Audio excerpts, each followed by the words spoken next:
All right, hello, and welcome back to another episode of The Full Ride, a video component edition of The Full Ride. The new desktop is here. The new studio is getting put together, and you know what that means. The Chase Thomas podcast is going video. We're adding a video component here in 2022, and I am looking at someone I have not looked at like this in this capacity. We've been recording just audio only for a couple years now, but I haven't seen him since undergrad of University of North Georgia. I don't think I've seen you since we graduated or since I graduated, and there you are, wearing a really, really ugly shirt. I That's have where to you mention. are. You're Yeah. there. Mhm. I appreciate it, man. Yeah, it's good. It's good to see you as well, sir. It's been a while for sure. It's got the nice little office set up to show. Just the office of champions back here. My shrine. I actually do have a couple of championship flags. I don't know what to do with them yet, Okay. but I got them. I got to figure out how I want to add them to the office aesthetic.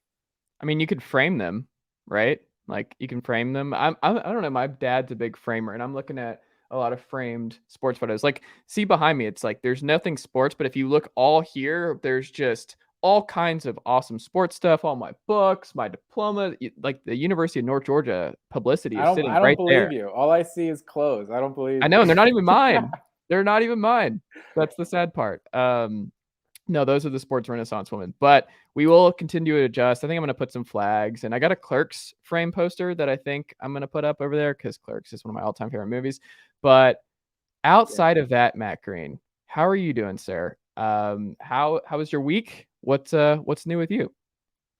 Oh, not a whole lot, man. Just enjoying this quote unquote off season with college football. There's still always so much going on with the portal and just you know rumors and everything. But yeah, not. How about yourself?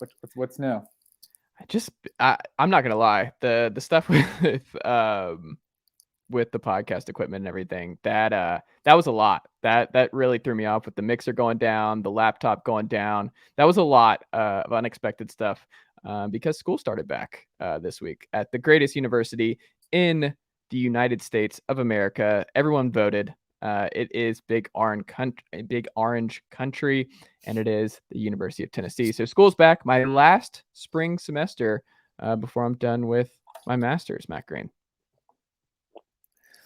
Excellent stuff. I don't know if that's a factual statement that it's the greatest school ever, but Oh, no, it's factual. It's been as a graduate student, that is something that I've looked into heavily, just to really make sure when I'm throwing around statements like that, that they hold merit. And it turns out after running the numbers, yeah, let me check my notes here. Yeah, still the best university in the nation. Nothing like it. there you Who go. was it? Mhm. I can't argue with numbers. You can't. But also Josh Pate, friend of the pod, Josh Pate, go check out his stuff at Late Kick. He and I were messaging back and forth on Twitter, and it was I think he mentioned that like the best Saturday night venue was Death Valley, and then I put up a video of me pretty close for Georgia, Tennessee for the blackout this fall, and I was like, I don't know, Neyland's pretty up there, and then who knew Brady Quinn, big orange guy. Who would have thought that the Notre Dame quarterback would love Big Orange Country and also endear himself to the best fan base in the United States by saying like he swears that the ball was like moving. That when Notre Dame went to Knoxville years and years ago now, that he mentions Tennessee, the loudest venue he's ever played in. And look, I'm not saying that matters, but it certainly matters when there are narratives surrounding other SEC school takeovers in Neyland You haven't Stadium gotten because over that. I haven't. That's going to No, bother for me for a everything that you while. can say about Tennessee, their fan base is as loyal as they come for sure. I've Also, definitely yeah. enjoyed my one trip I've had to Neyland. Well, you'll make it happen at some point. I'll be down in Athens for the Georgia Tennessee game this fall, I'm sure. But yeah, this has been cool. And speaking of Georgia, I wanted to start at the top of this show, the top of the full ride here with Matt Green and myself, is that Kirby Smart's making moves with the helicopter. Like, that man is on a mission. But do you know where he stopped? The Kirby copter. The Kirby copter. Do you know where he stopped this week? The alma mater, I did see Parkview him High there. School. I think How he was cool at is my that? alma mater last week. Was he there? I was going to mention to you. I was like, did he make a stop at North Gwinnett? But he did. Yeah, for sure. Okay. It was like a week before Parkview. No big deal, you know. Okay. A little higher on the priority, you know. Okay. We're not talking late 90s, early Mhm. 2000s powerhouse, you know. We're talking current powerhouse North Gwinnett, you know. Okay. All right. Well, Matt Stinchcomb, he agreed with me in that Hall of Famer. Hall of Famer, also a Parkview alum. Fran Core, Matt Stinchcomb, Dustin Wade, who could forget? Just a bunch of, like I said, 90s, 2000s powerhouse. Yeah. Hey, I'm looking at the helmet right now. The Battle of Five Forks lives on in this heart and in this household. In this household, we respect the Five Forks rivalry. Don't forget, folks, you can follow Matt on Twitter.com if you're looking for all the best college football insight at Matt_W_Green. Follow myself at Chase_Thomas. Make sure to go check out ChaseThomasPodcast.com for access to all of our previous episodes on this very feed. Go check that out. And if you like listening to Matt and myself, hey, leave us a 5-star rating and a review on Apple or Spotify, wherever you get your podcasts. Nigel the Nighthawk, he's got some news for us before we get into our main event. Nigel, what's he Nigel's got? back. Nigel's back. And I wanted to start here because we were texting about this earlier today, but Michigan's DC has now left for the Baltimore Ravens, joining up with another Harbaugh, just the John Harbaugh this time, where he was an assistant coach for, I think, around 6 years before moving on to Michigan, but with Wink Martindale out as DC, which was a surprise move up there in Baltimore this offseason. He moves on for an NFL job, and now that job's open, and there's all kinds of smoke that, like, Bruce Feldman, awesome reporter for The Athletic, Fox Sports, mentioning that if the Raiders offer Harbaugh the job, he's taking it. So then you're just like, what is happening? Because if there's not a good time to lose a premier top 10 coach in college football, but it's definitely not at the end of January. It's definitely not after everything's over and you need to start preparing for the season. This is not the time to be in the coaching search market. But what do you think is going on with Harbaugh in Michigan, and do you think the possibility of him leaving in the coming days is real? I definitely think it's real. Like, to start with, I'm going to go back to the first thing you said. Like, that's why the calendar is just so messed up. Like, they need to have the early signing period, like, before the season for that whole thing. And then the next actual signing day should be like March, like the first Wednesday of March. How it's always in February. Like, go all the way to March. Like, because the NFL and college coaching, I don't know what you want to call it, fraternities are so intertwined, there's so much movement with guys going either from the NFL to college, from college to the NFL, that, like, you're going to have both of these signing periods go, and you're without a doubt going to have some linebacker coach who told this recruit, yeah, I'm going to be your coach for the next however, and then he's going to end up on the Seattle Seahawks. Like that's just, it's going to happen. Like, that's why Roquan Smith in Georgia instead of UCLA was because whoever I think it was specifically the linebacker coach, DC, for UCLA, took the Falcons job. So, like, you're going to see this. They just have to come up with a better timeline. But in terms of Michigan specifically, like, this isn't a lateral move, right? A college DC becoming a pro DC. So it could just be a simple promotion. You know, he got a great reference. You know, he's probably like, Harbaugh asked his brother, what do you think of this guy? Oh, he's a great coach. So it could just be in the matter of this guy got an opportunity, he's going to the NFL. It's not just like, oh, he knows Harbaugh's leaving, so they want to jump ship. You know, I do feel like ultimately Harbaugh's going to leave, but I don't necessarily know if you can, make that conclusion just from this move. Do you think Michigan can do better than Harbaugh? I don't know if they can, especially because, like, every time the job is open, they always talk about the Michigan man thing, right? We want a Michigan man. So it's like Harbaugh is that, and it seems like he's such a proven coach at different stops too. Like, he's proven how good of a coach he is. I don't think they can even really do better. So I wonder I wonder what Michigan fans have to be thinking right now. And it's so crazy to think about, like, this is going to be like one of the weirdest coaching, like just relationship divorces like ever. Like, a guy came home, so it's like he loves this place, and then he wasn't doing as well as everyone thought. Well, he did do well at first, but then he didn't do as well. It's like, well, I still want to stay. Just pay me a little bit less. And then he has a huge year, goes to the playoff, and then he could potentially leave them. It's like, a Michigan fan can't really be mad at Jim Harbaugh. Like, Yeah. he came and made the program better than it's been in the last 10, 15 years. Even the early Harbaugh years, like getting to the Orange Bowl and things, like there was multiple good seasons he had. And I don't know who's the guy. Like, is Matt Campbell? I know that's always a name they've thrown out potentially for Michigan, but I don't know. If they can get another good guy, like, Michigan means something to us, like, because of how much we care about the history of college football. And when we were born in the 90s, especially, they were about as cool as it gets. Charles Woodson was like my all-time favorite player as a kid.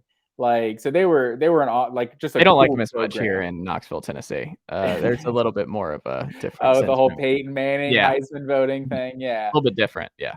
Of course. But so Charles Woodson, they were just a really cool program Yeah. back then. They had the history of just having these dynamic wide receivers like Desmond Howard and everything. And that's just, if you're born in 2003, that just doesn't really mean anything to you. Yeah. Like, so I wonder how many guys still see Michigan as a destination job. Like, I think it kind of takes being a Michigan man to, like, yeah, they can be a premier program. Well, it's also like Michigan's so tough because they're in that, I forgot who it was who pounds this drum, where it's like, I'm trying to remember which college football analyst says this, because it's something that I think about a lot, is that, like, it's really easy to go from bad to okay. It's really easy to go from okay to good with the right coach, with the right recruiting base, with the right area. It's dang near impossible to go from good to elite. That is like the point where it's just, there's only a couple teams that can get to that level. The level that Georgia's at right now, the level that Alabama's at, the level that Ohio State's at, the level that Clemson's been at. It's really, really almost next to impossible. But then you look at, remember what we said was the theme this year in college football was that, like, there was Georgia and then the rest of the pack. And that's just how it looked for the majority of the season, where, like, there wasn't much of a differentiating factor between number 8 and number 17 throughout the rest of the season. That's how I feel about Michigan, where it's like, they're great and they were in the college football playoff, and that is a huge deal. But they're not close. They're not close to running the gauntlet of winning a college football playoff situation. They don't have the players yet. And maybe JJ McCarthy, if he's a couple years older, and that maybe whatever, 5-star, it's always a possibility. We saw them get blitzed and blown off the map against Georgia. And even if you think, if you play that game 100 times, they win 4 times or whatever, guess what? No one's picking them to be able to beat Georgia and then Alabama back to back. The SEC has won the last 3 titles. Their best team is going to be Alabama most likely next year. They're going to be favored to go 4 straight. That would be Alabama in the national title game 3 years in a row, which is just preposterous. All that being said, you saw this with Brian Kelly. Brian Kelly just left Notre Dame. He didn't go to the NFL, although there were rumors, but he was like, there is a ceiling here. I cannot get the players to get me from number 8 to number 17, where I'm not all that different than Iowa State when all the chips are down and I'm faced with the biggest, the creme de la creme of competition. I wonder if that's where Harbaugh's at, where he's like, man, I had a great team this year. We finally beat Ohio State, and we still weren't anywhere close to being able to compete with Alabama and Georgia in a back-to-back situation. So, I mean, if you're I Brian could Kelly, see oh yeah, that, other than the fact that when you have a guy like Cade McNamara at quarterback, you have to think, like, this isn't the ceiling for Michigan, right? Like, right. This wasn't, like, if this was like your senior 3-year starter at quarterback in this elite defense, and we still weren't good enough, then it'd be kind of like essentially, why am I blanking on his name? Notre Dame quarterback that was there for Jack 5 Cohn? years. Oh, for 5 years. That Ian just Book. left. Ian Book, yeah. Mm-hmm. It's like that's kind of probably where Brian Kelly got. It's like, Mm-hmm. I have like a super solid team here, like multiple NFL offensive linemen, like an experienced quarterback that wasn't an NFL player necessarily, although I think you got to start this year, right? Not good. It did not go well It in didn't NFL go football. well. No. But it's like he had a lot of experience. So it's like kind of everything came together and you still couldn't compete with Alabama. Like, I mean, they kept it close that year in the playoff, but it's like it had to be frustrating after a while. Like, I feel like I'm doing everything I can possibly do, and Right. we can't compete at that level. I don't know if Harbaugh should take that away from this 2021 team. Like, it was a great team, right? But with such a limited quarterback, like this isn't the best it gets, and that's kind of what it would take to like be defeated. I think not that Ian Book is necessarily as good as it gets, but he was a quality college player. Like, Yeah. And Brian Kelly was there for a lot longer period of time too, and had multiple good teams that got to the national championship or college football playoff that basically got smoked every time they were on that stage. But so I don't know. The thing is, like, they're still great, and that's where it gets tiring, where it's like, if the fan base is never happy because you can never get over that hump and you get no respect nationally because everyone's like, "Oh, it's Notre Dame. They're gonna get." We know what happens when they find themselves in the playoff. Like, Lincoln Riley, I think, is dealt with that a little bit at Oklahoma, where he's like, "What if I just never have the defensive pieces to do what I need to do to win 2 playoff games against the SEC?" Guess where he can get the players on both sides of the ball and really get to that next level? Lincoln Riley's thinking titles. Brian Kelly is thinking titles. It's likely that one of them gets it there that they could not get at Oklahoma and Notre Dame. Both great programs, but that line between like number 8 and number 2 is just vast. And that line between 8 and 17 is just not. So I just wonder with Harbaugh, his is just an NFL thing, not a college thing, where it's like if he goes, he can win a Super Bowl. He's been in the Super Bowl. He came close to winning one. He can do it. He'd be a great NFL coach again. If he wants to win a title, if he wants to finally just like get one, because he is getting up there in age, also his brother has one, then he's like, the odds of me getting one in the NFL versus me getting one at Michigan, I don't know. I think I'm gonna go back to the NFL, right? If that's what he cares ultimately about, of winning a title, then I don't see how he can just stay at Michigan for 10 to 15 years. It hasn't happened. And how long? When was the last Michigan title? Matt Green, you're the college football expert. When was the 97? That was the split national title in Nebraska. And I think the last one before 97 was like the 60s. Yes. Like maybe the 50s actually, because Bo Schembechler never actually won a national championship. And you have Ohio State there. Ohio State's not going anywhere. I don't know if you're keeping up with the recruiting rankings, folks, and what they're doing. Ohio State's fine. They just took away Broyles from Oklahoma State. Like they were just like, oh, defense is a problem. We'll just go get one of the best defensive minds in college football. Done. Like we'll fix that. We'll clean it up. Like Michigan's a weird program because like I've seen people like kind of having the conversation on Twitter recently of like what's a blue blood program, like that whole conversation. Because like we would consider Michigan a blue blood program, right? Like I think they're first still all time in wins if they haven't been passed, but they're first all time in wins and whatever their history and all that. But if I was making just off the top of my head, someone's like, yeah, is Michigan a top 10 program? Yeah. But then if someone told me they're not even a top 20 program, it's like, you could probably convince me of that too. Like they're in such a weird space that like their history carries a lot of weight, but maybe not as much weight as they think it does. I agree. Like I think we've talked about this a little bit, but I'm like, Penn State's a better job than Michigan. Penn State, you have a much better track to winning a national title, I think. I don't know if I agree with that. Why is Penn State better than Michigan? I kind of think recruiting they're right the DMV, that area. Just it's a better part of the country to recruit. And it's harder to recruit in the Midwest. Ohio State has like an advantage because they can just they have the brand. Like for whatever reason, Ohio State could just go to Texas. They can go to California. They can go to Florida. They can go to the DMV.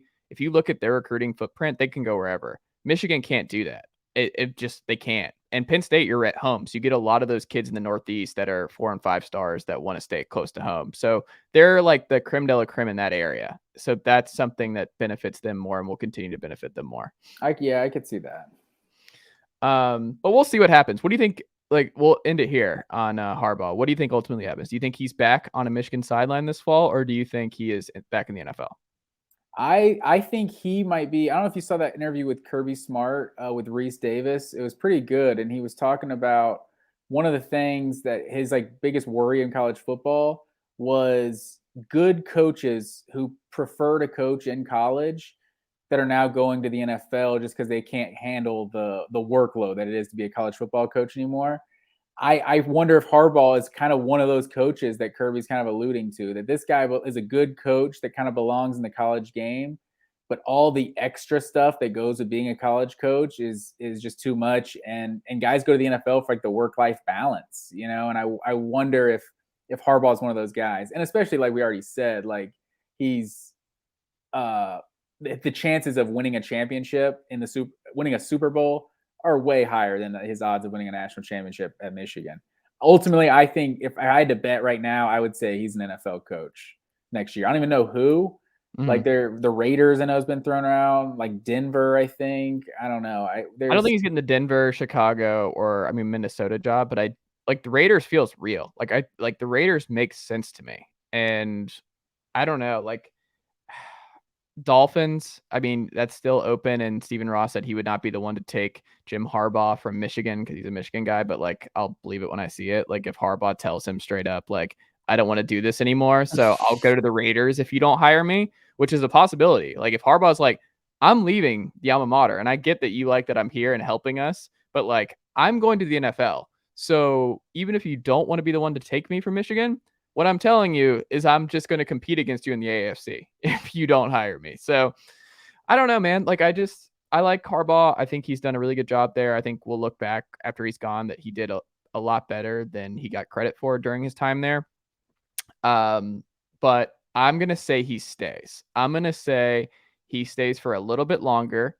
He's going to see what happens with JJ McCarthy. I think that's a big one. Like he has not had this level of talented quarterback to this point.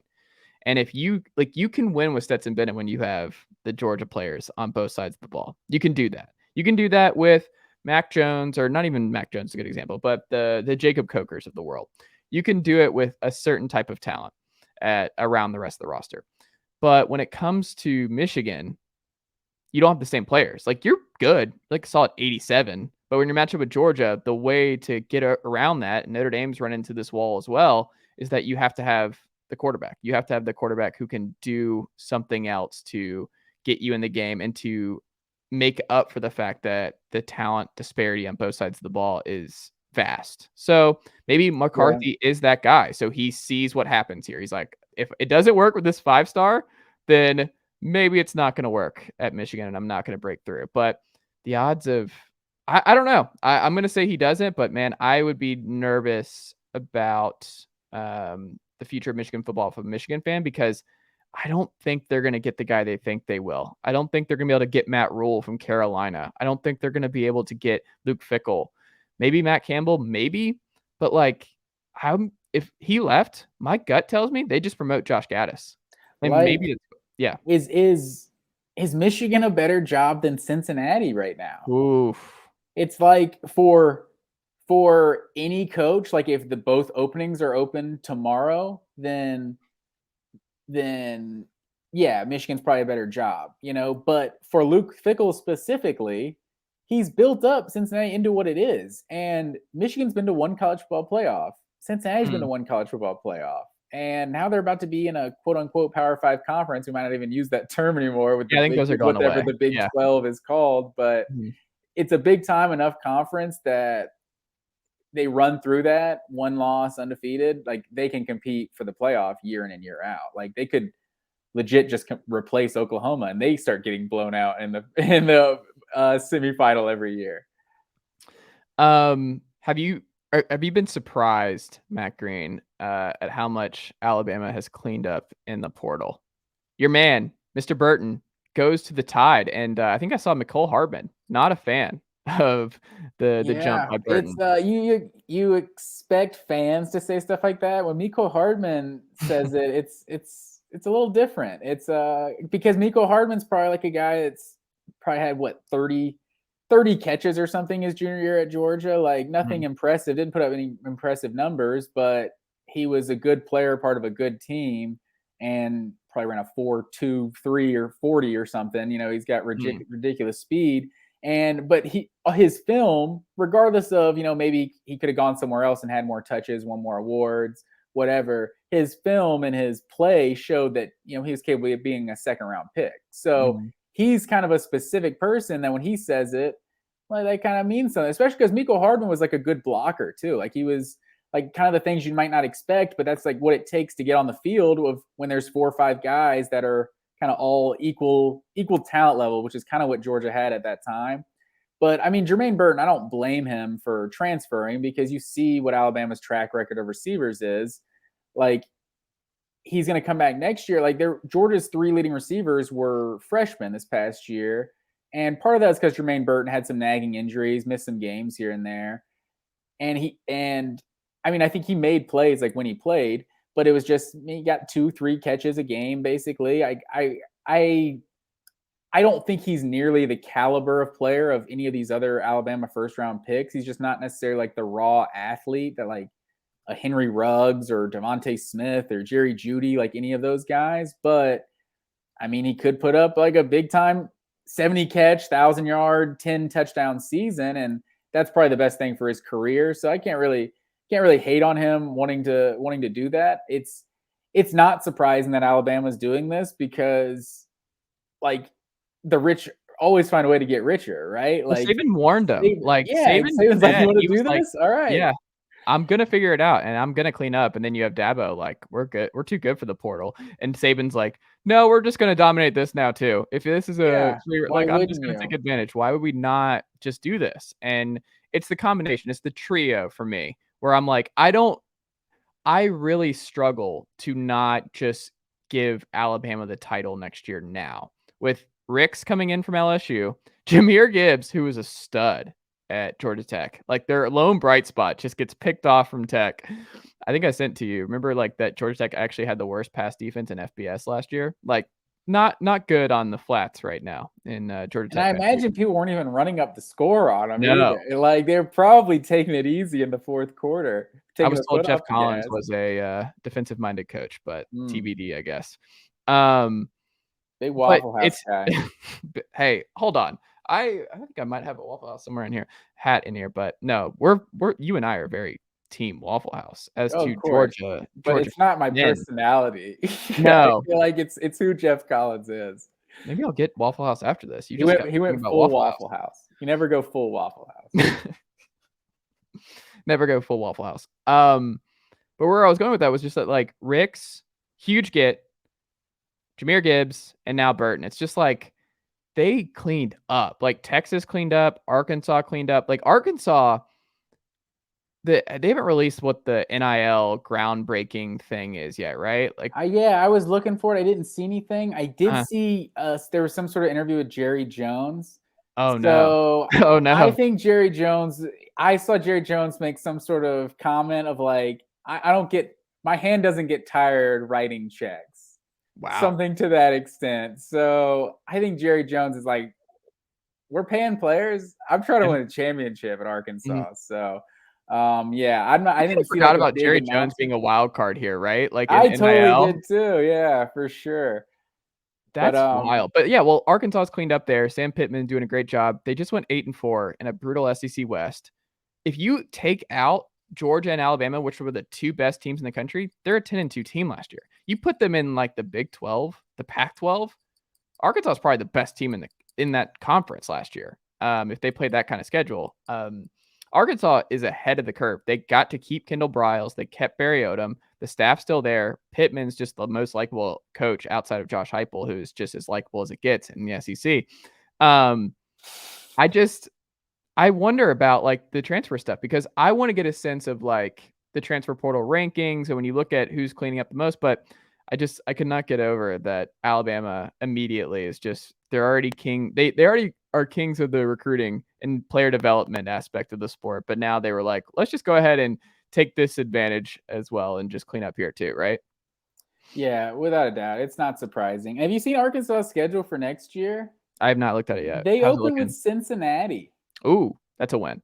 So Cincinnati like lost not everybody. not only they just find a way to just have the most difficult schedule every Yeah, season. It's just like you get Georgia off the schedule this year. You're still playing the SEC we West. don't play them. I know that. But yeah, they got South Carolina and who is in Missouri from the Missouri they play every year. But Can we rant about South Carolina for 30 seconds? Can we do that? Whenever I hear South Carolina come up, I get hot. I get flustered, Matt Green. Like I the temperature raises all around me. Like I can't do it. Like the South they get you hot Carolina, and bothered. it makes me hot and bothered, Matt Green, because it's I don't understand it. Like again, friend of the pod, Josh But Pate. you don't Like, understand the hype. no. Like, what have we seen? Like, because they got a tight end from Oklahoma and Spencer Rattler who got benched, that's why they're going to beat Tennessee, who they got boat raced by. That's why they're going to beat Florida again. That's why they're going to beat Mizzou, who's a better Mizzou team. That's why they're going to beat Kentucky, who's going to be better than what they were this past year with another year of Will Levis. We're going against the More 10-win than the tight end, I think everyone just loves Shane Beamer. which I get. He's a nice He wins the guy. press conference. He's cool. Yeah. They're not like there's no path. Like the if I see one more 10-win season for the South Carolina Gamecocks, I'm gonna be sick, Matt Green. I can't do it. And I'm sorry for our just South Georgia, Carolina listeners. Clemson, I can't do it. just Georgia and Clemson right off the bat Mhm. are probably losses, but you know, I don't even think you going can at say Clemson Florida, anymore. at Kentucky, like they played A&M. They've never beaten Texas A&M since Mhm. they've been their locked rivals. So it's like there's I feel like there's a solid 3 or 4 losses just to begin with, and then they got to win all the games they're supposed to win. And yeah, I felt like it was kind of a fool's gold. What did they get to 7 and 6 Mhm. to finish it? Like, Mhm. you know, celebrate what you want. Like it was a successful season without a doubt in year 1, and a lot of teams take that step in year 2. So you know, maybe they take a step. And Spencer Rattler, I mean, if you want to think about what South Carolina was with a considerable upgrade in quarterback, they could be a lot better. And Spencer Rattler, even though he might not be the Heisman, you know, number 1 pick that we thought he was. Well, we'll get to that because they're still loving him. People are He still could buying still in. be that, but he's still a huge upgrade from the grad assistant and No, who put some they had respect on Zeb playing. Nolan's name. I Zeb don't know. Nolan, thank you. See, I don't know. We I thought mean, like he has to be. No, he doesn't. Like there are 5 stars who are just not good. We've talked about Tate Martell and other guys like that. We've seen just because you have that 5-star rating, you might not just be good. But we've seen Spencer Rattler play at Oklahoma. Do you remember Christian Hackenberg, the 5-star Christian Hackenberg at Christian Penn State? Hackenberg never showed it. Like his best season at Penn State, I think, was like a 14 touchdown, 10 pick season. Like Spencer Rattler as a redshirt freshman, even though they were disappointing and he was inconsistent, like he still threw close to 30 touchdowns. Like it was, I think, like 9 picks or something. It was a respectable season. And then he wasn't even doing that bad. He was doing like, you know, he just wasn't doing much this season. And they also, Oklahoma, unlike a lot of teams, had a better guy to go to in the bullpen. So not necessarily as many teams would have been as quick to pull the trigger if they didn't have a Caleb Williams as the backup. Well, see, that's what I was going to say. If they brought in Caleb Williams, who's still out there, weirdly enough, because let me check my notes here. School started this semester, and Tennessee was late. So I don't know when they start at USC and UCLA, where he's rumored to go, but a lot of schools we're in add drop time. Like, I don't know how they can wait this long. Him and Jackson Dart, like, I don't know how they can wait like more than like tomorrow. Like, I don't understand how this is still a thing. That they can just still be sitting out there. But again, I don't know. That's not my expertise of how kids get into classes when they decide to transfer. I mean, I'm sure there's so many remote things you can do to earn your credits and everything. Stay I guess. But like that's what I was gonna say about Caleb Williams too, though, was that like if they brought in him, then I'm like, oh, I'm a little scared. I'm a little nervous about South Carolina. If Caleb Williams in the fold, not Spencer Rattler, okay, a little bit.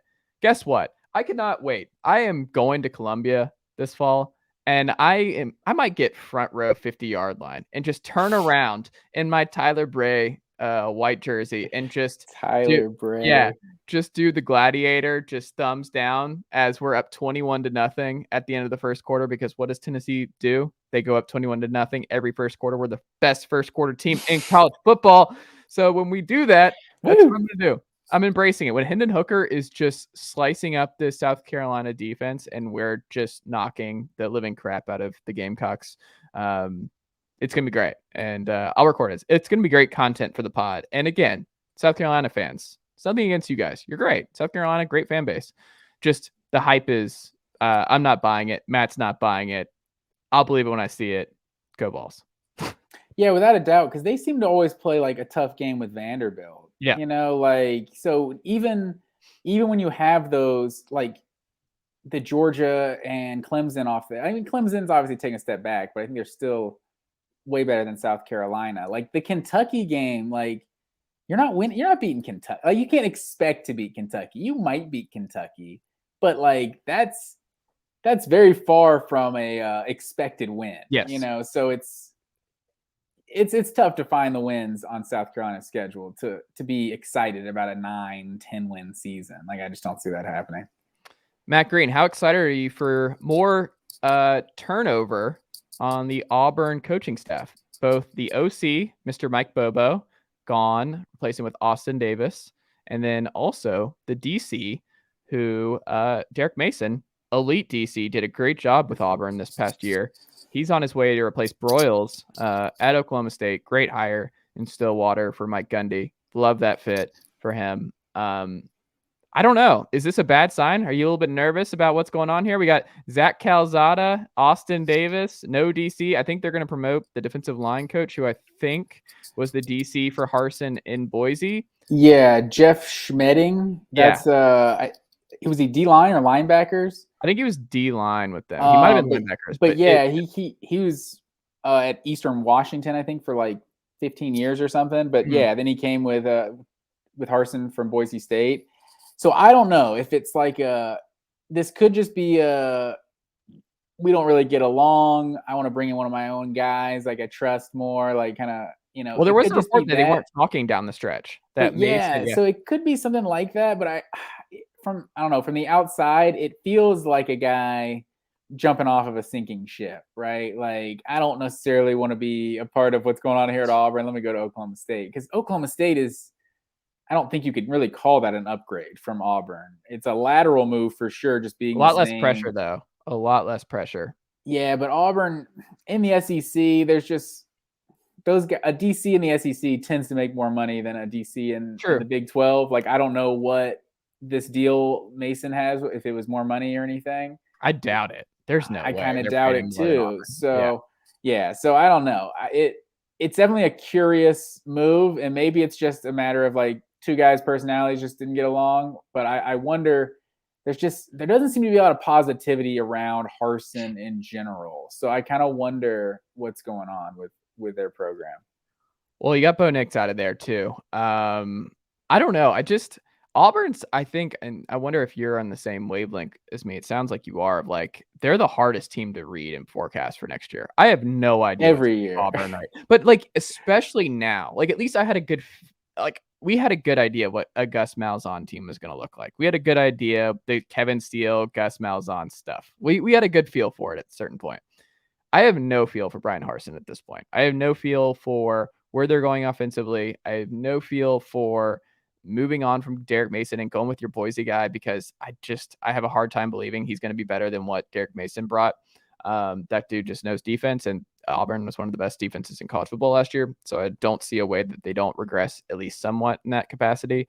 But it's also like the West is so brutal. The SEC West is so brutal, and that Arkansas is figured so much stuff out. And now Brian Kelly is in here just putting together a staffing clinic and recruiting operation clinic that you're like, man, if Auburn is this mercurial and this hard to read right now, this could get ugly in a hurry for Harsin, because they don't accept 4-8. They don't accept 5-7 at Auburn. And when you think about their schedule and where they're going to be going next year, I'm like 5-7, 4-8 feels like a possibility for them. Like this is a scary situation. Yeah, like you said, in the SEC West, like someone has to lose these games. Like everyone can't win 9 games. Like it just doesn't work that way. And if you just look at what Alabama always is, what A&M expects to be, and then Arkansas in here, like LSU. Did they go 8-4? Still. Was it 8-4, then 9-4 the bowl game? I think. Yes. Arkansas. Mm-hmm. Yeah. So and then Auburn. Obviously, you always have Georgia in there, but it's like with Mississippi State doesn't seem bad right now. Ole Miss went to a New Year's Six bowl this past year. Like LSU, if you're picking a bounce back candidate, you're picking LSU before you're picking Auburn. So like it's hard to pick anything other than 7th in the SEC, in the SEC West for Auburn, if you're just looking at it right now. Like, so, I mean, I can understand if you're looking at that and you're like, well, Oklahoma State, they're going to be one of the best teams in the Big 12. Auburn is not. I'm gonna get out of here while I still have a job. Yeah, absolutely. We'll see what happens there. My favorite rumor thus far in the transfer portal, though, speaking of Caleb Williams earlier, the Wisconsin stuff. Do you buy that at all? Because that would be certainly a choice. But you and I, we watched a lot of Graham Mertz in our life. We watched a lot of Graham Mertz, and Graham Mertz, 4-star, the best quarterback, young prospect that they've had in forever. He was not made in the same lab that they made the Jim Sorgis of the world. This is a different cat. He didn't have a Brooks Bollinger flowing through his veins, and it didn't work. Like, it's been bad. The Wisconsin offense has been bad. They figured out the run game down the stretch last year and turned their season around. Defense still legit, still top 10 in the country with Jim Leonard running things. But man, Caleb Williams with that defense and with that running game, we've seen Wisconsin at their peak. We've seen them with Russell Wilson with that transfer, which obviously everyone's cited as the comparison here. But like, man, that would be a fun wrinkle in the Big Ten, right? Like Ohio State. It would definitely be fun because Wisconsin is just one of those teams that they're the same team every year. And it's like, if you just got this X factor of a dynamic quarterback, then Wisconsin could immediately become a national title contender. Yeah. So that would be really cool. But like, what's the connection here? Is there a coach from Gonzaga where he went to high school that's like at Wisconsin or something now? Like, I haven't necessarily heard a connection. He's a DC guy, right? So I don't know. He might not be a California guy. Maybe that's the only thing that's keeping him. The only reason I won't rule out this Wisconsin thing is because the USC thing seemed like a lock. So the fact that he didn't just immediately follow Riley to USC, well, then maybe it's not just a done deal. So I guess I won't rule out Wisconsin, but yeah, like I'll believe it when I see it, right? Like that would just be so random. I would not bet on that happening, but I obviously don't know Caleb Williams personally, so who knows? Well, it's also just weird, right, that it's taken this long. Like him and Dart taking this long, and obviously there's a connection here because he might be going to USC and Jackson Dart's leaving USC. And then you already have Keaton Slovis, who's out the door at Pitt. And USC could be in a weird funk if they don't get Caleb Williams. They kind of need him now with Slovis and Dart gone. They like Lincoln Riley actually really needs Caleb Williams to make this happen. The hilarious ending here is UCLA. That's what I'm pulling for, is Caleb Williams to do all of this to end up at UCLA with Chip Kelly, who just got his 4-year extension. I mean, I could see a guy like Caleb Williams just being like, I'm not really trying to be a part of a rebuild. Yeah. And USC could be a quick rebuild, but this guy, I would assume, thinks he can play 2 more years in college and bounce. So you don't want one of those years to be a team that's, maybe they don't have the offensive line to protect you, or they maybe not have the weapons to make you look good as a quarterback. So it might not be as much of a done deal as we all thought. Absolutely. There was a really good piece in ESPN Plus this week highlighting the 10 college football teams most helped by the transfer portal. I wanted to ask you, because it includes USC, LSU. We talked about Alabama.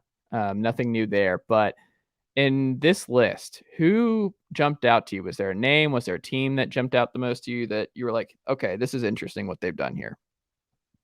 Well, for one, the list surprised me because I would assume Bama is, I feel like, been the most impressive, right? The most active. Yeah. But they didn't have them included. But I think it's just because they already had the stuff. Like, it's hard to go from number 1 to still number 1. Like, I think that's why it's so frustrating for everyone trying to compete with Alabama, right? It's like, oh, so they have like 2 or 3 holes on the team this year. Well, we'll just go ahead and pluck LSU's best defensive back and Georgia's best wide receiver. But I think Arkansas is the team I think that's interested me the most. Ole Miss, I guess they're not done. So Ole Miss could end up at the top here, like Zach Especially Evans. If they get Jackson Dart. And that's where it exactly. Looks like. And I think that's kind of what it looks like they're basically waiting on, is for him to make his decision. maybe he doesn't. Maybe they just have it completely open, and then it's like, Arch, we're just waiting on you to come in here and save the whole program. But I think Arkansas. I think they've made multiple moves with the Hazelwood and Drew Sanders. There's a few. I think Georgia Latavius Brenny just ended up at Arkansas. Like you're seeing a lot of like quality Power 5 players going to Arkansas. Like I think they're building something over there. And KJ Jefferson, I think, is like low key one of the better quarterbacks in the SEC. He's reliable. He's solid. Like I think with the right pieces around him, I think they could be building something. That would be a fun list. Maybe that's a feature show in the next couple weeks. We do our SEC quarterback rankings going into next year. Because I want to do that whole thought experiment there. You have the odds. We gotta wait and figure out what team everybody's on That's first. true. That's true. Well, let's get into your suggestion here on the college football Heisman odds, because you're going to break this up by the Heisman odds and then the SEC Heisman odds. So how do you want to lay this out, Matt?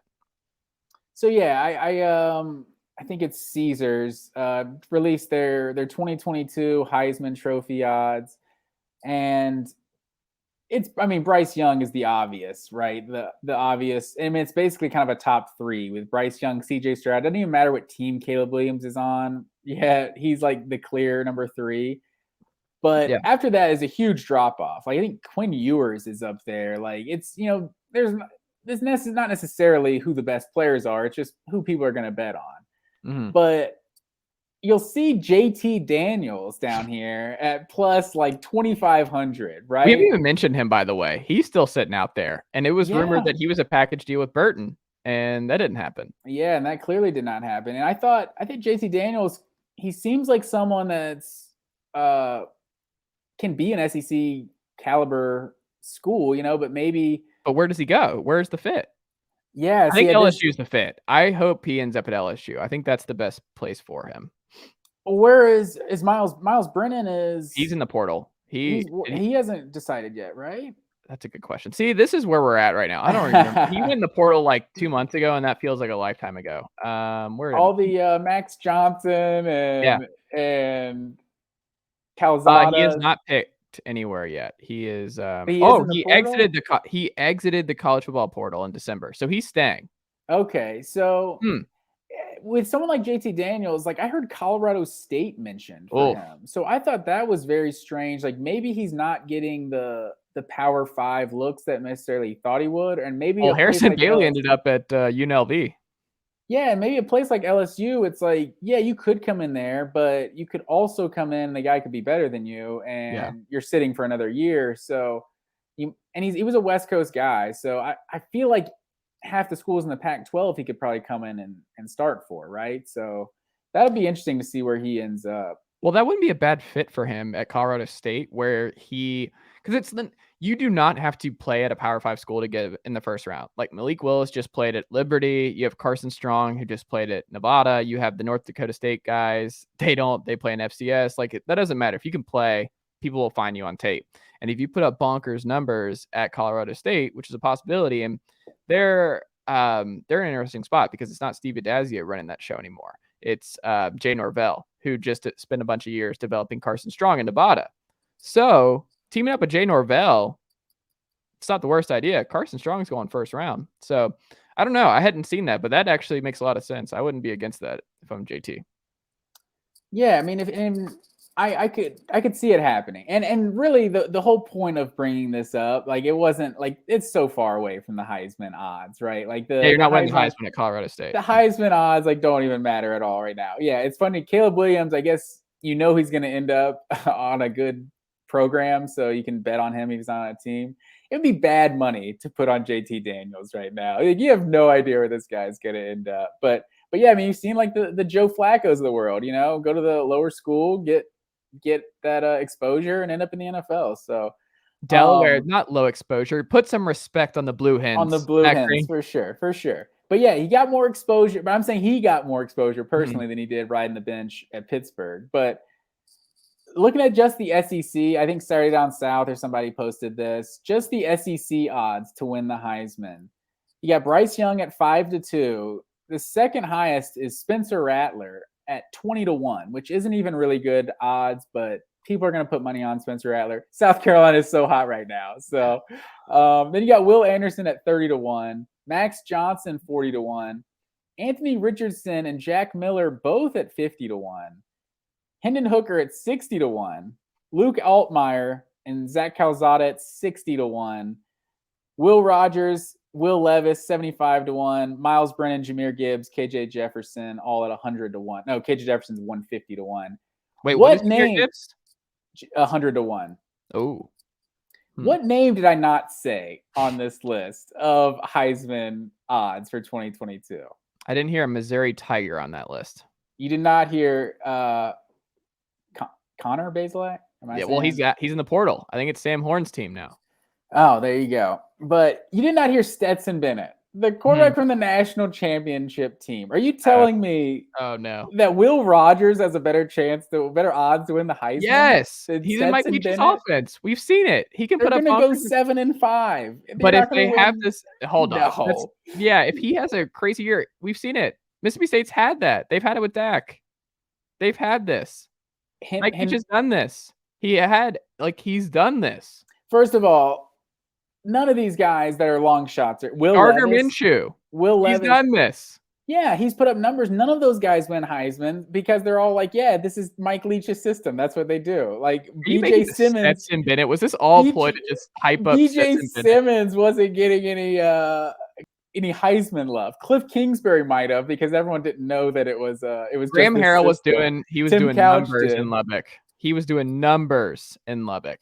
I'm just saying the odds don't exist for Stetson Bennett. Like, is that just Vegas being like, I don't even know what the hell the numbers are. I can't even put a number out there. Like, that's just crazy to me. Like KJ Jefferson, 150-1. It's like just being. Think about the narrative with them, because you also got to include the narrative, which is Georgia won in spite of Stetson Bennett. Like, whether or not that's true, that's the narrative. It's like totally false. But I'm not disagreeing, but I'm saying part of it is the narrative. Like Georgia, the problem with Stetson's Heisman case is that every single player around him is better than him. Like every single one. Like everyone on offense and everyone on defense is a more talented player than Stetson Bennett. And that's a problem when you're trying to win the Heisman, where it's like you're the best player on the best team in the country. Like that's a problem. Tim Tebow is like a top 10 player of all time, and you could argue that there were several players on his team that hold on. Just to be clear, Matt Green, did you just throw Tim Tebow, who might be the greatest college football quarterback of all time, in the same sentence as Stetson Bennett? Well, because obviously I'm not comparing him to Stetson Bennett, but the national championship. Think about like the pieces like Mac Jones had around. Like Mac Jones didn't win the Heisman. One of his pieces did, but like there's just been Joe Burrow. Like his two wide receivers are like all pro NFL wide receivers. Like 2 years in, I'm just saying like it's not like Stetson Bennett. Georgia doesn't even have like elite talent around Stetson Bennett. Like in terms of you're also missing here Mac and... like none of those like Pickens was played for like 2 games. He's the only like actual like first round type talent. I mean, Brock Bowers, but he was a true freshman, but Brock Bowers is an elite talent. But James Cook and Zamir White, like they're 3rd, 4th round. Well, they're running backs. Guys. Running backs are a different breed now. Yeah. And like the receiver, like Jermaine Burton is like at best a 2nd, 3rd. Like if he has a big year at Alabama, I could see him being a 2nd round pick. But like he seems like a guy if he has a big year at Alabama this year. I mean, he just doesn't seem like the kind of freaky athlete that necessarily goes in the 1st round. But yeah, I mean, he could. He's like, if you just look at Georgia's weapons, like it's not like it was just some loaded roster like on offense, and Stetson Bennett was just like Ken Dorsey playing with McGahee and Andre Johnson, just Kellen Winslow, Clinton Portis, just these ridiculous weapons. You know what I mean? So it's not necessarily that level. I think, and I feel like Stetson Bennett just doesn't get enough credit for actually playing well. Like 29 touchdowns and 7 picks. Hold on, who's saying he didn't play well? They're just saying he's not a Heisman candidate. People saying to win it in spite. If the narrative is that they won in spite of the quarterback, that's some Trent Dilfer stuff, throwing 10 touchdowns and 10 picks. Right. But the team is sick, so we win anyway. Like Stetson Bennett, the team was scoring 40 points a game, and the quarterback play was good. It was not what you necessarily expected it to be, but did they break 30 points? Hold on. What was it? 20-something, 20-something? How many times did he get over 40 against Bama? Or over 30?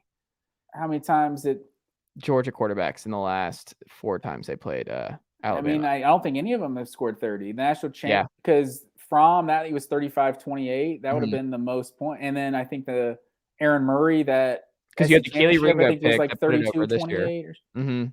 Yeah, so 33, that would have been the most points they scored. And I don't even know if the Stafford game that they won, I don't even know. I think that was in the 20s somewhere. But Well, the reason I bring that up is because, like, the difference is well, Joe Burrow went number 1 overall. Mac Jones was rumored to go number 3 to the Niners, went in the first round, started a playoff game.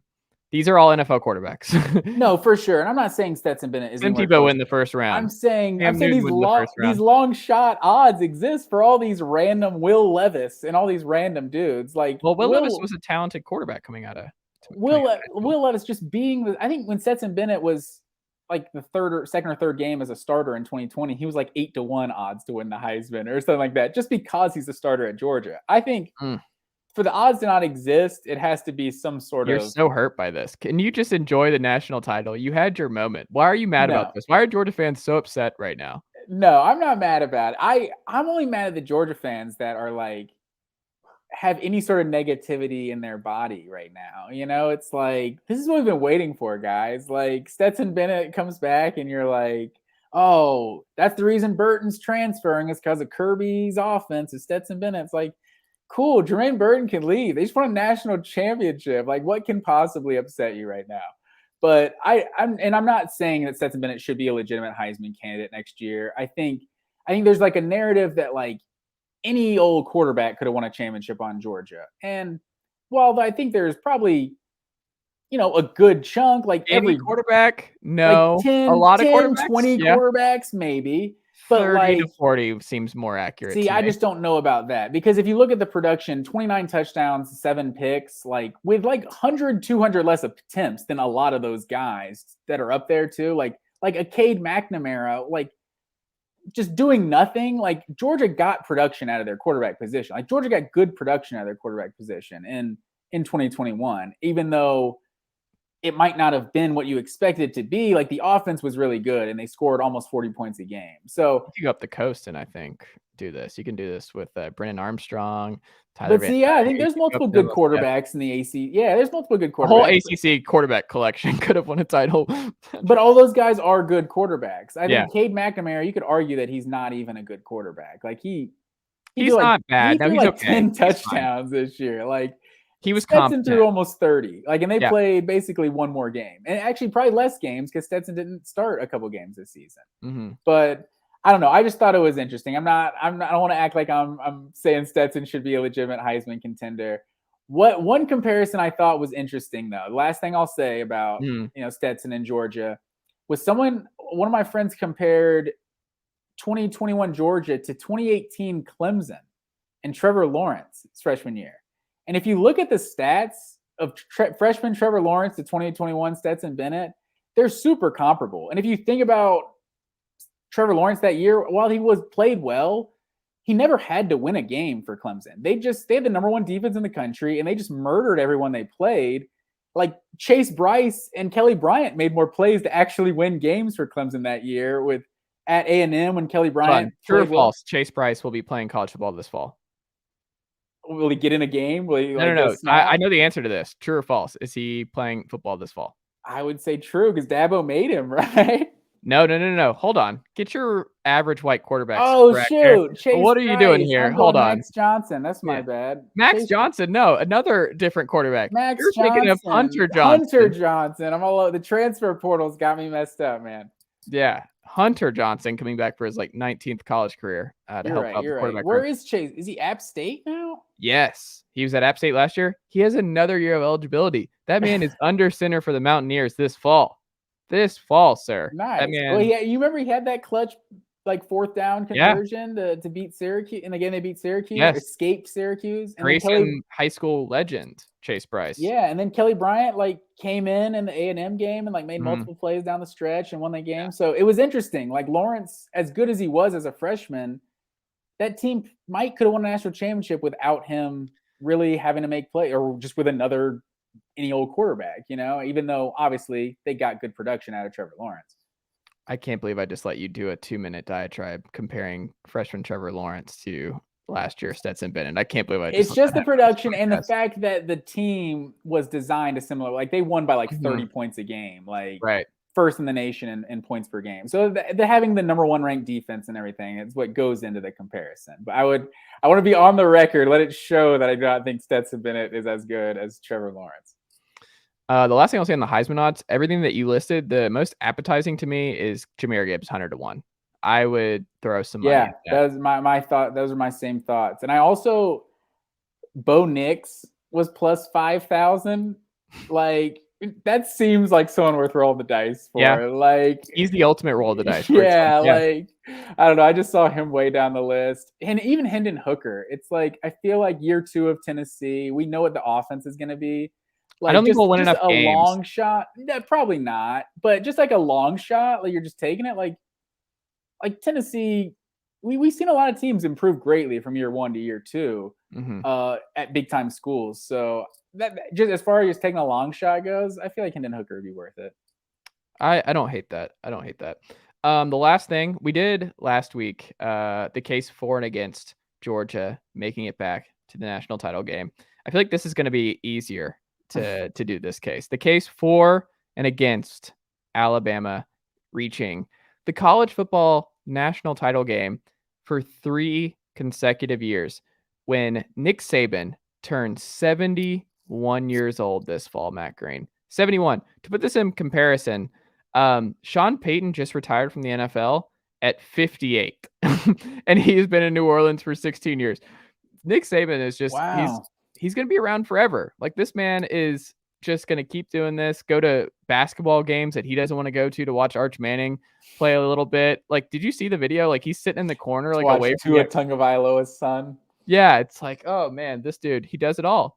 He stays busy. It's important, but what is the case for the Alabama Crimson Tide making it an incredible 3 straight national title games, and the case against? I mean, the case for is because it's Alabama. Like, if you just, it's even more than Tiger in the versus the field. Like Alabama versus the field. Like what odds are you getting for Alabama to win the national championship next year? Like 2-1, like Yeah, nothing worthwhile.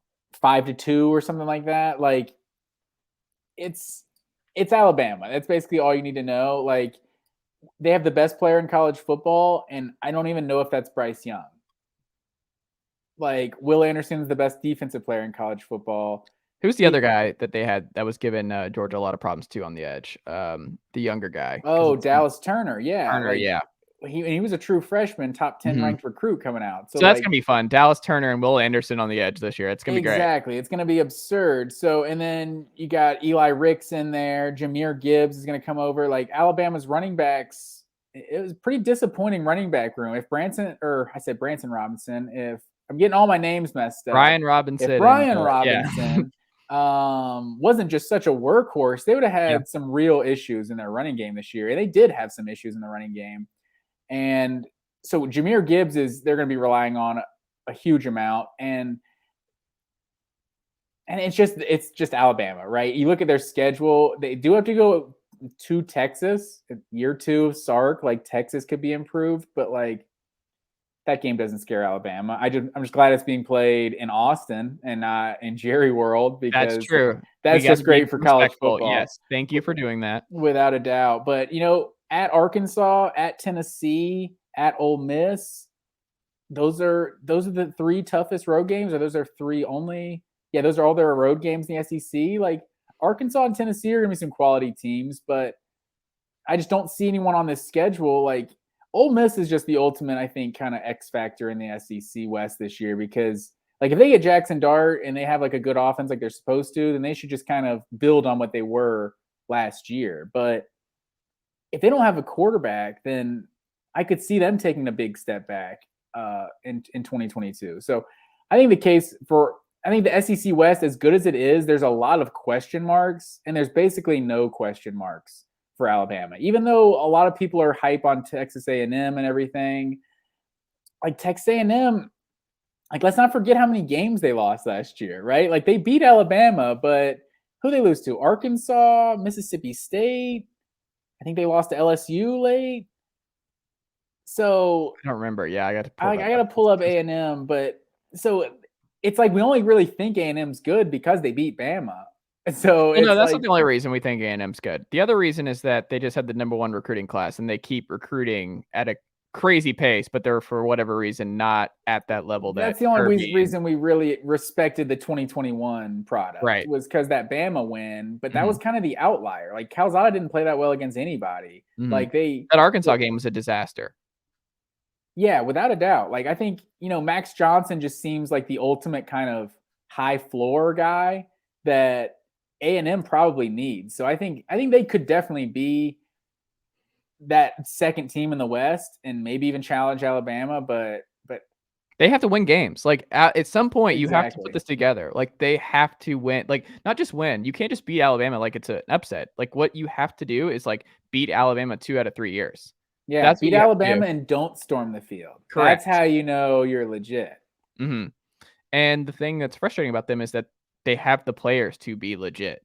They have those guys on this roster right now. I But will say that's one thing that was frustrating as a Georgia fan is as soon as you get that #1 class, oh well, now why aren't you in a national championship? Well, these guys are true freshmen. They're well, not necessarily the guys playing right now. Like A&M's recruited well for a few yeah, I was years gonna now, say because they've been in the so top 5 multiple for years sure. now. But Yeah. it's like this #1 class shouldn't be expected to win a championship this year. It's like having the best draft in the NFL. Like we're gonna see the fruits of our labor in a year or two down the line. But yeah, I just think as good as the SEC West is, I think there's just still a lot of questions, and there's no one I can legitimately say like, oh, they're going to beat Bama. Kind of how we did coming into last season.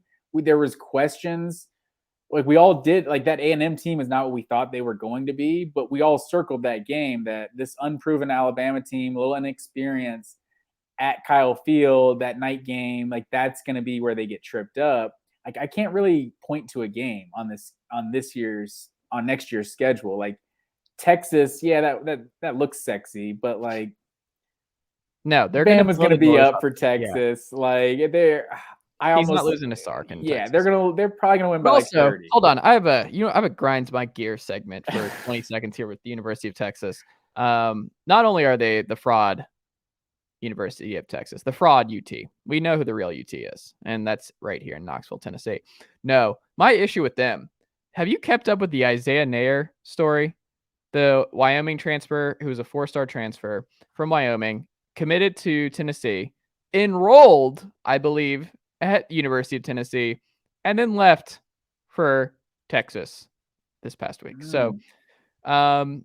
don't know how that worked. I just feel like we're doing a great job as a college football institution that this kind of stuff just happens. Like I don't know how that all worked and how it all changed. Like I'm sure NIL had something to do with that, but that was cool. So you know what, Sark?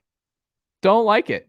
Not a fan. Not a fan of losing Mr. Nair, who I was really excited about in this UT offense. And why would you go there when you have Cedric Tillman just putting up 200-yard games like it's nothing? You just see what Velus Jones just did, moving on from USC to the University of Tennessee, just seeing Mr. Javonte Payton moving on from Mississippi State. Like, look, people are saying, Matt Green, people are saying that if you want to be in a high octane offense where you're having fun and football is just a delight, you go to University of Tennessee. That's where you go. Is that what they say? That's what they're saying. Yeah, one UT for the other. I can't respect that. The real orange. I always and they're both UT, both orange. That's why I can't use UT in like text message. I never use the abbreviation UT. No, you can, and they'll know. And if they don't understand, then you're like, hold on. I think UT Junior. I think is what the message board term for no, I'm sorry. They call them like UTK, I think, for like Knoxville. We are UTK because there are a lot of but different the ones USC Junior is the message board term yes. For South Carolina. But yeah, that's why I don't even honestly in my text message in my abbreviation world, South Carolina is SC and USC is USC. No one actually confuses. It's like I can't call Ohio State OSU. Like who am I talking about? Am I talking about Oklahoma State? Am I talking about Oregon State? Like when have you ever been? Hold on, I'm rarely talking about Oregon State. Hold on. When Matt Green have you been texting about Oregon State in the last I'm like, decade. did you see these Rogers brothers, man? Mhm. Quiz. That Off the was chain. That was probably the 17 last years time I ago. was that was Yeah. probably the last time I was hyping up Oregon State. I think we But did yeah, a rewatch, didn't we, there's last there's year? some of those oh yeah, that's right. There's some of those abbreviations that you gotta be more specific. I choose TN and TX, honestly. Like that's what you got. Whole point of I'm just trying to get the message across. You know, UT, I don't want to have to answer who's UT, you know. I just have to make it known. Absolutely. Absolutely. Matt Green, final thing, we'll wrap up here. Make a prediction. Do you think Alabama gets back to the national title game next year? It is January 26th. Hold on, do we make the case against? Did you There's make no the case case against? There's no case against. The case against is Jermaine Burton. Bryce Young gets hurt. As good as Jermaine Burton is, he has had some injuries too. Yeah. He doesn't seem like a number one guy. So I almost wonder if he has to come in and be Alabama's number one guy, maybe these Alabama receivers, they're big time recruits. Maybe they're not turning out to be as good as Saban necessarily thought. Like he thought he needed to go to the portal to get more talent. So I could see maybe the offense isn't as loaded. Jahmyr Gibbs, like if you're relying on him, you know, to carry the load, can he carry the load like a Brian Robinson did last year? So if they have a couple injuries, like Alabama fans, we've heard for a couple weeks how important those two key injuries were at receiver. That's why they lost the game, you know? So if a couple key injuries to a running back or a receiver, I feel like that's probably the case against. Like I'm not rooting for that. I'm not rooting, you know, against for guys to get injured, but like I don't see Bryce Young taking a step back, and I see the defense, you know, still being really good. So I don't know. I would say a key injury is probably the case against, because maybe the playmakers are a little more shallow than they have been in years past. We'll see. But if I'm betting right now, to answer your question, I'm taking Bama over the field. Yeah. I just don't feel that good about anybody else. Like Georgia is going to take like a step back on defense. Like with Kirby Smart and Will Muschamp, I think and Glenn Schumann, you got to be confident that they're still going to be a good defense. Maybe they're not this transcendent defense that's the best in decades. Maybe they're not top 5 in the country in points allowed, but they still could be. They could be top 10 in points allowed. They could allow 18 points a game instead of 9 points a game or whatever they were at this past year. So like Georgia should be good, but you don't necessarily know about them. And Ohio State should be really good. Outside of that, there's no one I can really confidently say, oh, they're going to challenge Alabama. Like there's not Clemson doesn't feel like they were in years past. Like even Oklahoma, like what we thought coming into 2021, like they're nowhere near Baylor's not near. So I feel like this has got to be probably the most favored Alabama's been to win it all preseason in years, honestly. I would say Ohio State's right there. They cleaned up the defense stuff. They have talent everywhere. CJ Stroud's back. Trayvon Henderson's back. They have just wide receiver talent everywhere. I think Ohio State's going to be even better than they were this past year. I think it's going to be. Who's the fourth team? Like who is Georgia? Do you think Georgia's the third best team? Or who is your third best team if it's not Georgia? After Alabama and Ohio State, I would say it's probably Georgia. But I don't even know who the real fourth team is after A&M. No, you can't put A&M there. Like maybe Baylor. I might put Baylor there.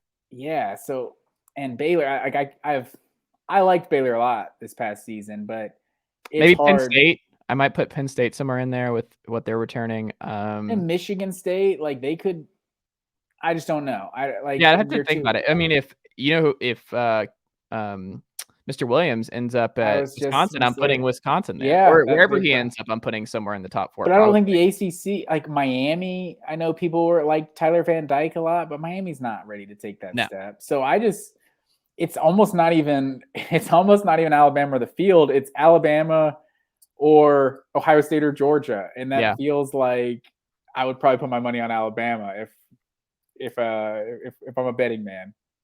I would say if I had to like really just not to get graphic here, but put a gun to my head on who the 3 of the 4 best teams are in college football to start next year, I would say 3 come from the SEC and 1 come from the Big Ten. Like I think it's Ohio State and then 1 of Bama, Georgia, A&M, Arkansas, Wait, and in the maybe Ole Miss. playoffs? No, just like in terms of like the best teams in the country that Mm. if you put them on a neutral side against anybody else, like if Ole Miss played if they get Jackson Dart and they play like a Pac-12 schedule, Big Ten schedule, whatever, are they the best team in that conference? And I think there's a possibility of that. I think Arkansas is right there, A&M's right there, and then yeah. So I don't know. I just think as of right now, it's some hodgepodge of the SEC West outside of Georgia and Alabama and Ohio State. I saw somebody's preseason prediction, obviously way too early prediction, that had Georgia, Alabama, and A&M and Ohio State in the playoff. And he also There's no way you can do had Ole Miss and Arkansas in New Year's Six bowls. And I was like, somebody has to lose these games. I'm not sure you understand how this works. They all these teams can't win 10 and 11 games. But the point being, like, are they in theory, or not even just in theory, if they played a different schedule, are they in that spot? Yes.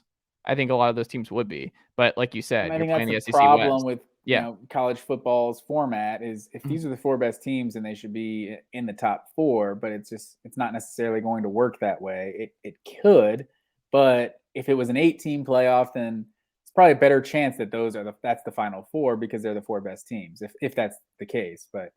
But another conversation for another day.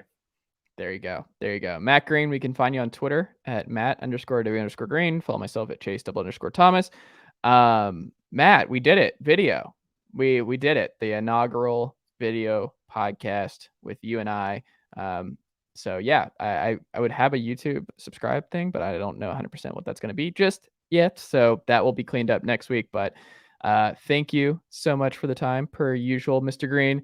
And I will talk to you next week. Yes, sir. All right. How did that feel? That was good stuff, man. Felt real official.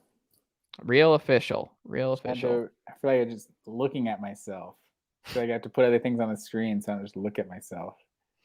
Yeah, it's getting used to it a little bit, but all right, man. Well, I'm starving. I've not eaten dinner, but I'm gonna go do that, and I'll have it up tomorrow. Wednesday night's pizza night, so Is I'm gonna get my risottis on. So what is that? Is that the one you've talked about, the local spot? Oh yeah, that's well, technically it is a chain, technically, but there's just like select locations. But it's hold on. It started in Illinois. Before you go, I want to see the dogs. I've never seen the dogs. Can you get Zeus or Maddox in here? Oh yeah. Where is Zeus? You've never had Maddox in here before. Hold on. Okay.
All right, let's see here.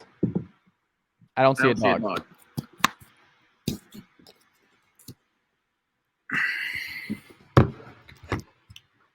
Oh, what's up, Maddox? What's up, little man? You're bigger than I thought. Dude, he's real big. He's like 80-something pounds. He's confused. He hears his name. Maddox, what's up, man? Oh, and you got a little nub? You got a little nub going on. Hey, Maddox. Hi, Max. What's up, buddy? Oh, what a good boy. Sit. There you go. Good boy. Let's see, is this coming? Maybe. This isn't coming down? I don't know what he wants to do right now. Hold on. Zeus is still recovering from that torn ACL. It's asking a lot from him. Tears ACL, sir. Hey, Tori. Jay said hey. Tori. What? Said hey. Hi, Marizo's. Hi. Wait. Oh. Want your treat? You gotta come downstairs. That'll do it. Yeah. I'm gonna have to give Maddox a treat now. Here's a big dog. Oh, I see the shadow. Zeus. Zeus. There you are. What's up, man? Sit. Oh, he is a big dog. Yes, aren't you? You're so handsome. Hey, He's a Zeus. Hey, Maddox. Come here, Maddox. Come here, Maddox. Maddox is like close to his Oh, I but did he's- not think that they would be that close. Big. but he, like as close to as tall. He's just not nearly as like big. He's just not built the same. That's wild. I wouldn't have guessed that they'd be that close. But yeah. Okay, Max has been Okay. growing. I think Maddox is done growing. He's been this size for like a couple months, right? Yeah, I think he's done. I think he's Okay. full grown. Hold on to it. So Maybe the pictures that I've seen were like when he was still a puppy and moving his way up. Because now That's he's- definitely true. Yeah, I definitely be keeping social media progress of Maddox's growth.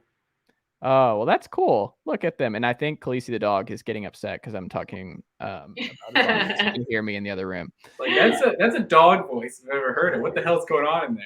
Yes, Eat this. Eat this or your brother's gonna take it. Yeah, man. Those are the dogs. there you go. All right, man. Well, enjoy your pizza. And thank you as always. And I'll talk to you next week. Yeah, man. See you, buddy.